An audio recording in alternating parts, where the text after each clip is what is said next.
গাড়ি তো।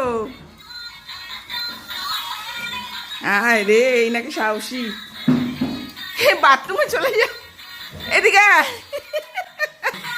আয়। এদিকে কিচ্ছু হবে না, গাড়িটার মধ্যে চড়ে যাবো আমরা। আয়, গাড়িতে চলে যাবো। আয় দেখ, কিছু না, ভয় কিছু নেই, দেখ।